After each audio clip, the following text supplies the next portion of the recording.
G'day guys, welcome back to the Demon Fan Diaries. Well, it's been a bit of a slow, sluggish week this week. This is obviously the first week of Grand Final week. It seems as though the Dees boys have recovered quite well. Stephen May's been training throughout the week and he was the one we were all watching to see how he pulled up from the Geelong game. Every clip I see from the Melbourne Footy Club, the spirits are ridiculously high. They seem very up and about. They have been criticised this week, the Dees boys, for having a 9 PM curfew, which I find quite amusing, to be honest. So the club has said, yeah, we ideally want the boys back at a reasonable time. Ideally, we're eating together. They can do things throughout the day, but just get back, get home, and we'll crack on together. But for some reason, the media have taken that and turned it into some strict regime.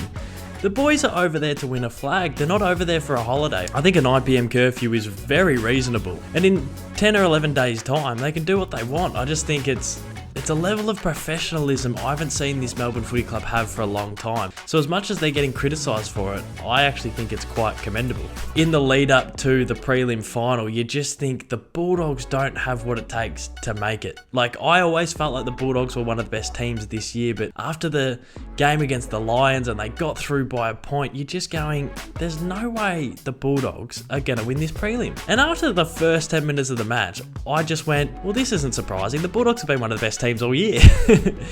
So as much as I sort of forgot and I sort of bought into the Port Adelaide momentum, once the Bulldogs turned it on, I went, yeah, of course, like I've seen this, like they are good, they are very good. The confidence levels currently are at a 60-40. I'm leaning towards being quite comfortable and confident in this situation, but there is like a fair chunk of me that goes, well, the Bulldogs got us the last time we played them. They're a very, very talented outfit. They've got a lot of tricks up their sleeves, the doggies. Luke Beveridge is a genius, so as much as I am confident in our own ability, I'm very nervous for how the game could potentially go. Watching the Brownlow medal, the count is just about to kick off. I'm so excited to see how the Dees boys finish in the count. I reckon it's going to be really, really tight. I'm almost going to tip a draw, to be honest. I'm going to go Bont, Clary, Wines, three-way tie. That is my prediction, but the count is just kicking off and it's bloody exciting. It should be a close finish, hopefully. Right, we're getting to the pointy end of the Brownlow. We're up to round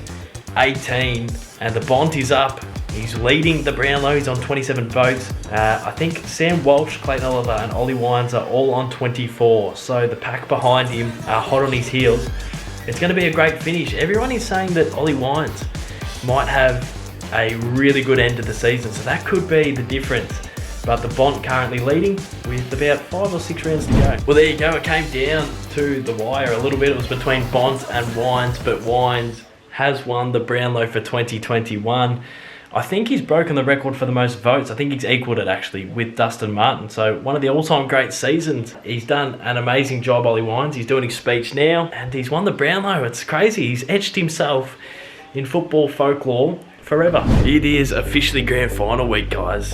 It is Grand Final week. My Melbourne Footy Club are in the Grand Final and we're playing this week. It is still sort of hurting my brain to comprehend, but myself and Dad have been decorating the house, getting into the spirit of it. All Melbourne fans aren't taking this for granted. This is sort of 2 or 3 times in 57 years type of occurrence. I don't think we've made the Grand Final all that much, let alone won it. It is just one of the biggest weeks of the footy club's history and it's just so exciting. I did go a little bit crazy and I had a couple of impromptu purchases after the prelim and I purchased some of the merch, some of the Dees Grand Final merch. Got one of the Grand Final shirts, which looks like a band shirt. It's got all the dates on the background from the games that we played.